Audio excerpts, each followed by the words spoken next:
वो स्थान एक ऐसा है जहाँ जरा मरण नहीं होता। वहाँ जाने के बाद प्राणी फिर लौटकर कभी संसार में नहीं आते।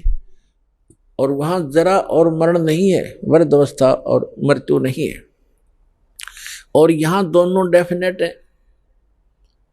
यदि मृत्यु भी है और वृद्धावस्था भी है, लंबी उम्र होगी तो वृद्धावस्था है, बीच में मर गया तो 100 पहाड़ टूट जा परिवार के ऊपर, कमाने वाला एक था, बच्चों का क्या होगा, वह मौत भी, वह तो वृद्धावस्था तो बूढ़ी मौत होगी।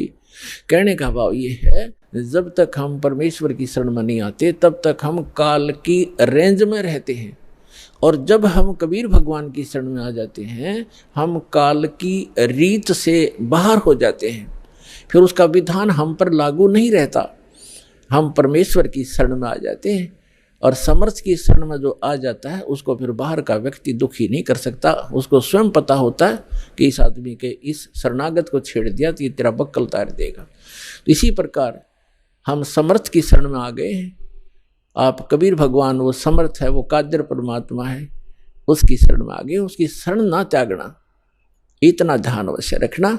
छोटा मोटा कष्ट भी आपको होता है नाम लेने के बाद, तो ऐसे समझना जैसे एक बिल्ली बच्चे उत्पन्न करती है और 2-4 दिन के बाद उन बच्चों को दूसरे घर में ले जाती है, क्योंकि वहाँ वो ये देखती है कि कहीं तेरे बच्चों को यहाँ खतरा ना हो जा।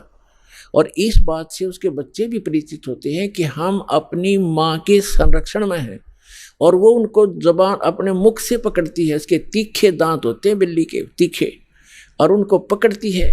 और बच्चों को पीड़ा भी होती है, वो ऐसे सुकड़ जाते हैं, ऐसे लटक जाते हैं, और महसूस होता है कि इनको दांतों का दर्द भी है, लेकिन बोलते कतई नहीं, चुपचाप रहते हैं, उस पीड़ा को सहन करते रहते हैं, क्योंकि उनको पता है कि हम अपनी माँ के साथ हैं। ये थोड़ा बहुत कष्ट भी है तो हमारा जीवन रक्षा हो रही है।